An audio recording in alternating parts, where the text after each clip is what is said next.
Bar association में 2026 की बार counselling की तैयारियां जोरों पे।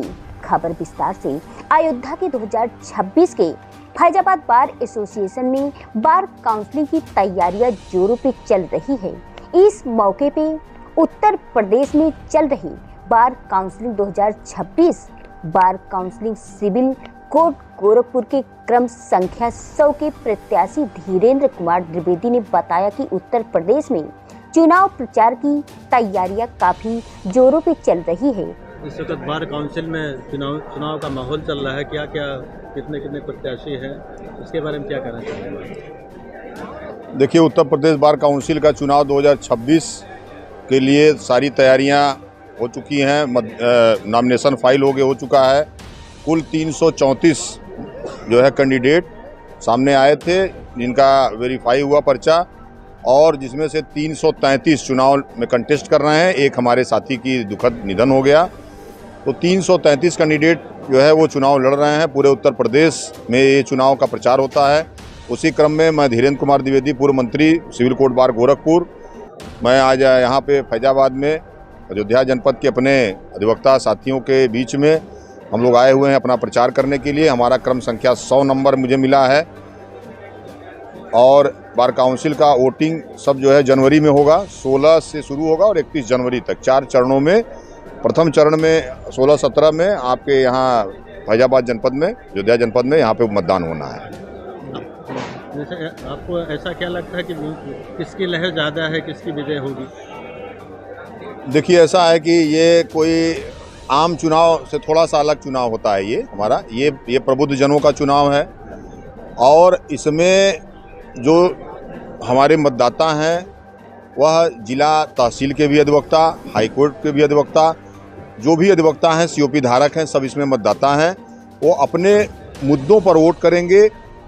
कैसे कैंडिडेट का उनको चयन करना है, क्योंकि बार काउंसिल का चुनाव 8 साल बाद आपको मिलेगा। 7 साल के करीब कार्यकाल ये बार काउंसिल का 5 साल का है, लेकिन 7 साल हो जाता है। और लंबी प्रक्रिया इसके चुनाव की है। और मतदान भी, मतगणना भी लंबा समय लेता है।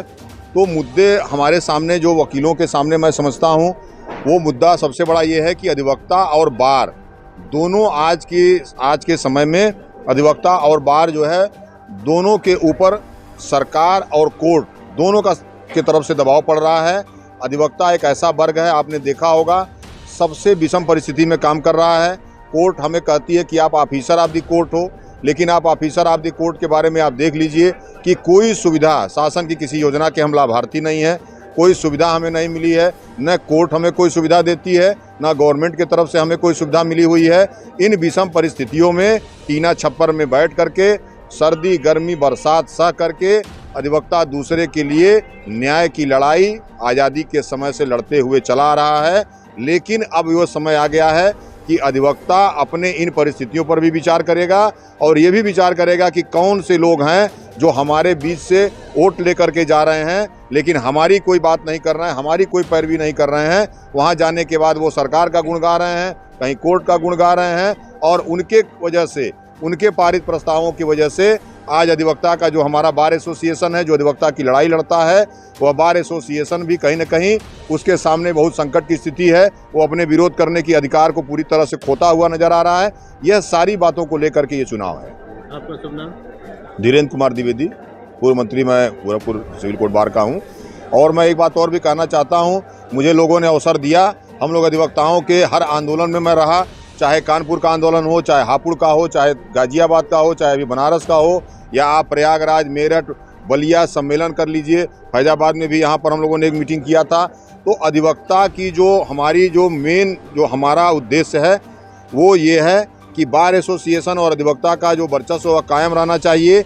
हमारी जो मूलभूत सुविधाएं हैं, जो बेसिक बुनियादी इशूज हैं, उस पर आज तक कोई काम नहीं हुआ है। ये गवर्नमेंट को भी बताना पड़ेगा, ये कोर्ट को भी बताना पड़ेगा कि आपने ऑफिसर ऑफ दी कोर्ट का करके हमको इतने दिनों से आप छल रहे हैं। हमारे लिए आप देख लीजिए, यहाँ से लेकर के तहसीलों में चले जाइए, वहाँ अधिवक्ता की आप हालत देखिए, किन विषम परिस्थिति में वह काम कर रहा है। बैठने तक की जगह नहीं है, बाकी चीज़ें आप छोड़ दीजिए। बड़ी संख्या में महिलाएं भी हमारी अधिवक्ता समुदाय में, अधिवक्ता परिवार में इस समय हिस्सा हैं। वह भी अपने लिए, वह न्याय के लिए लड़ाई वहाँ लड़ रही हैं। तो हम सबकी वकालत कर रहे हैं, लेकिन हमारी वकालत करने के लिए हमने जिन लोगों को भेजा है वो वहां जाकर के दूसरे पदों पर आसीन हो गए हैं और हमारी बात को उन्होंने छोड़ दिया है।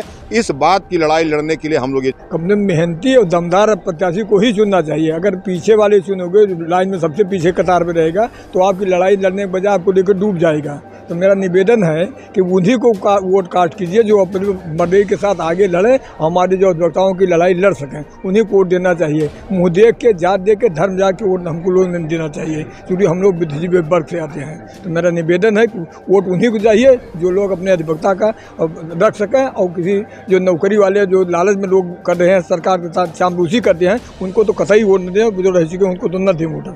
किन किन मुद्दों को लेकर ये लड़ाई लड़ी जा रही है? अरे हम गए अधिवक्ता संघ की लड़ाई के लिए चुने जाते हैं, चुनाव भेजा जाता है, लेकिन जब दोस्त खरा उतरे तब ना, वहाँ जाने के बाद तो लोग सरकार चामरूसी करना शुरू कर देते हैं। तो मेरा यही निवेदन है, लोग जब भी वोट दें अपने जो पुरजोर साथी का सहायता करें, जो अपने लड़ाई दमदारी साथ रख सके समाज में। अगर पीछे लाइन लगना है तो वोट के लिए हमारे पास ना आए। पूरे देश में इस वक्त अधिवक्ता संघ के चुनाव का माहौल चल रहा है, सभी अधिवक्ताओं को अपने माध्यम से क्या कहना चाहेंगे आप? हम चाहेंगे कि हम पूरे जितने अधिवक्ता उत्तर प्रदेश संघ के bar council of Uttar Pradesh, उनसे मेरा एक ही निवेदन है कि दमदार प्रत्याशी से तभी आपका कुछ कल्याण हो सकता है। चापलूस प्रत्याशी को तो कतई वोट न दे, चाहे हो जाए।